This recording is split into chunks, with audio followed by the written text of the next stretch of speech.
We are in Pembrokeshire.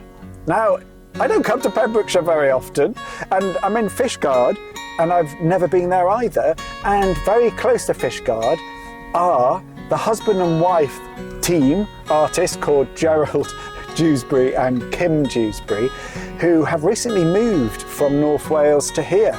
And I'm literally just trying to find their house and looking forward to seeing what they've created for their double major exhibition. So I'm really looking forward to seeing what they've done and taking a look and putting the show together and just seeing how they're settling in, really. So that'll be fun. Wow, I think it might be this one over here.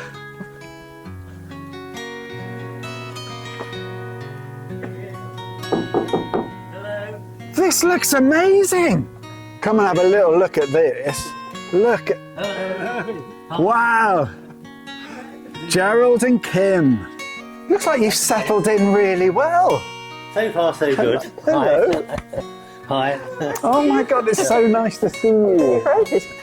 So, this whole space, did you build this on or did you convert it?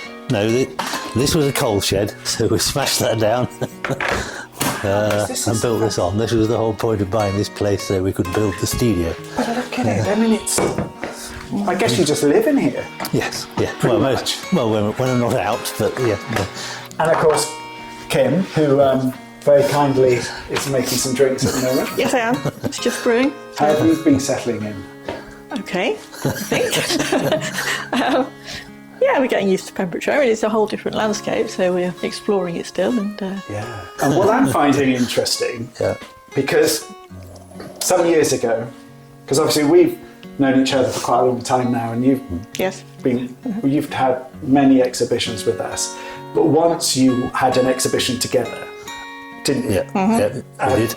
slightly stressful. I love having the two of you together, but I was really surprised to hear that you guys found it quite difficult producing two shows at the same time, because you couldn't help each other out with the framing or just to be a bit of moral support because you're both going through it. Yes, well, that's right. But it has its advantages as well, because we're both working to the same point in time, so we sort of urge each other on, really, I suppose. So, Well, I remember you saying to me, I'm never doing that again. Well, maybe. So I'm delighted when you said you were up for doing a double show. What I'm also surprised about is your old studio, you were sort of sharing, and you were saying when you had a show together, you would argue over what music you're going to play. No, argue is often the right word. Okay, argue is the right word. And that's still the main point of contention, yes. So, I mean, we still start in the morning, and Gerald puts the music on and says, oh, I can't wait to that. And then I put the music on, he says, oh, I can't wait to that. And then we agree on something, and then it's all calm, you know. But Giaz, come and have it. Can we have a little nose around the space? Yeah, go on. Yes. Because look at it. This is so typical, Gerald, where you've got amazing selection of colour palette. And I suppose this will last for days and days. Oh yes, well, depending on the heat. But I find that's a better method to work, mixing a range, and then you just peel the skin back and the paint is perfectly fine underneath. Other people mix each colour every day, bit by bit, and I just can't wait to do that. You know, it takes too long. And that's the way I've always done it. So it's just how organised, how it feels like a shop. Well, it's been, you know, I've thought about it long and hard how I want it to be. Gerald is very organised. But I've tidied I'm up. looking forward to your section then. And it's also interesting seeing a large painting that I'm hoping. Yeah, well, I'm hoping. We'll see how it goes. So I could see that you spend a long time masking off. Well, I've just found that saves me time, actually, because I don't have to wait for the bottom layer to dry. You know, I might paint I've put this up here to show you how I'm working. You see, I'd paint the background, and then I'd just peel that tape off. And that's what would be underneath? Yes, and then I can work straight away into that without waiting for the background to dry. Ah, so you're not covering up something you've already done in the sense of... No. It's something I've... So this will be done last. Yeah, that's what I've learned from painting outside, actually, because you obviously can't paint tree branches onto a wet sky or whatever it might be. So I suddenly discovered that, and it was it allowed me to be more free with the background before I concentrated on the point of focus. Well, the end result is always... Yeah, I mean, I don't always work like that. That's it. But, at the moment, because I haven't got a lot of time left, that's the way I'm doing it. Can I come and have a little nose in your department? Yes, you can. Well, we do. But I just like to see... I like to see the different benches, see how you work, similarly or not. Right. My palette's stuffed in the corner. Look at this. So you're back to back. Yes. Yeah. So you've turned your area into a bit of a framing. Yes, at the moment, yes. Well, this is a great way for us to get a little taster of... It is, yes. Of some of the work. Let's have a look. Yeah. So these are little ones, and then I've got bigger ones. So I'm really excited to see... You've done from the photographs you sent me, I really love to see the ones where you've got like a curtain on one side. Oh yeah, right. I think there's at least three, maybe four, like that. I'd love to see some of those because I love this idea of your inside, outside, still lifes in a sort of landscape. I'm always looking out. Slightly surreal. I'll put it here actually. So,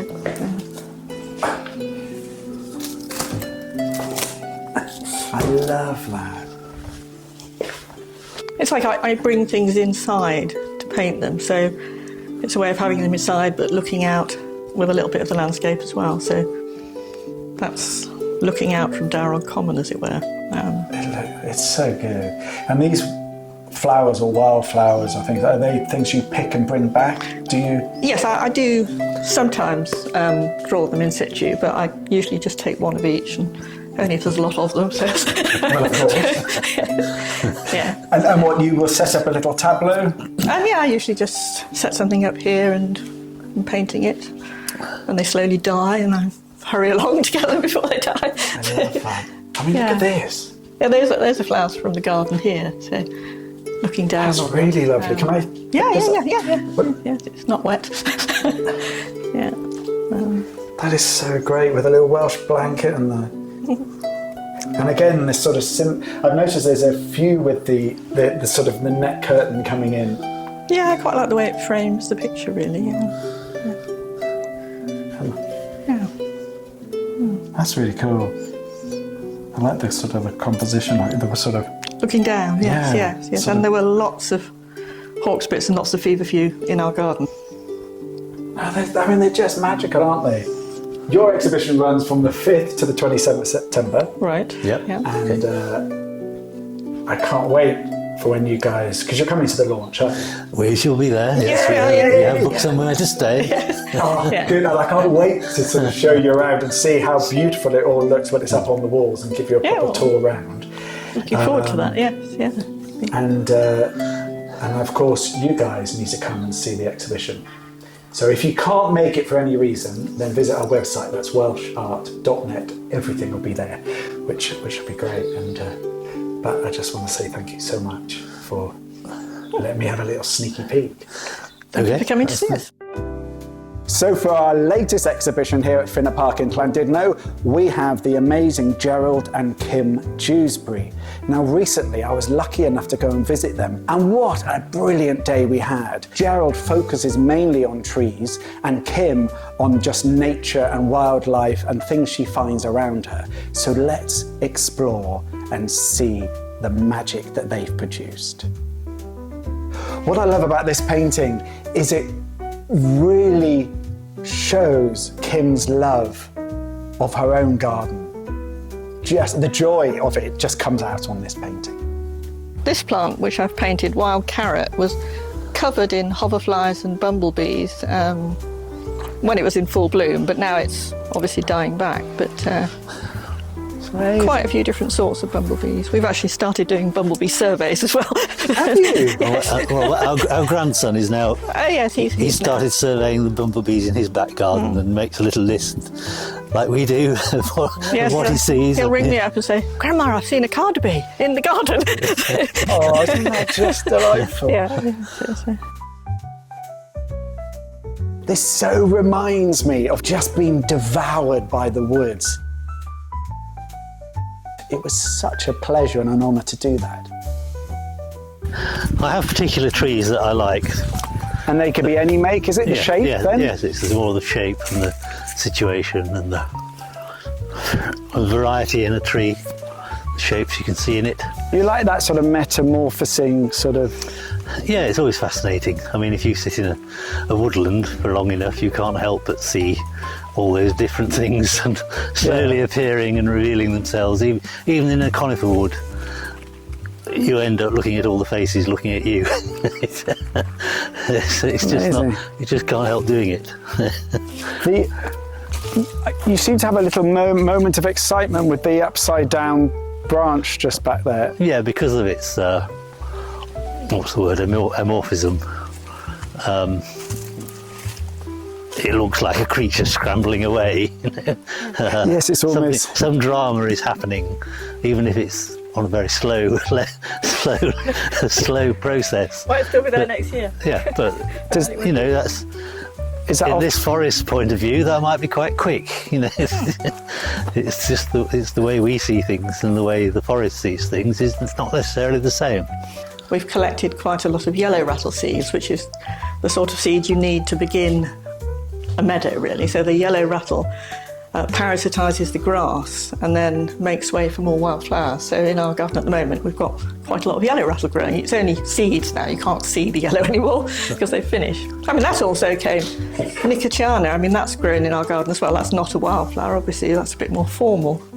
I mean, that's what's interested me so far in Pembrokeshire, are the plants and the birds, actually. I mean, birdsong often comes into my mind when I'm painting, and I associate them with the plants as well. So lots of starlings appeared in the autumn outside my window, actually, and they were all fighting for the feeder and looking in the window and just generally being very nosy, and then they all went.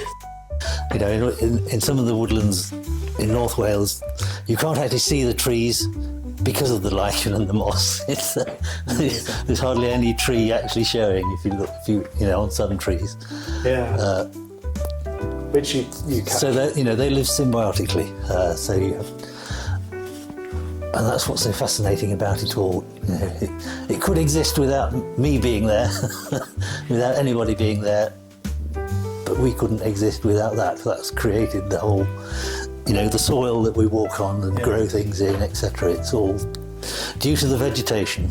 What draws me is the fact that these landscapes have hardly changed. Some of the woodlands in North Wales, there's still no footpaths in the woodlands created by people, fortunately, because the woodlands would be better left on their own, actually. See, this is what I was talking about the trees falling over and re-sprouting new, and if they're left, they'll grow into another tree, but the root system is still the same.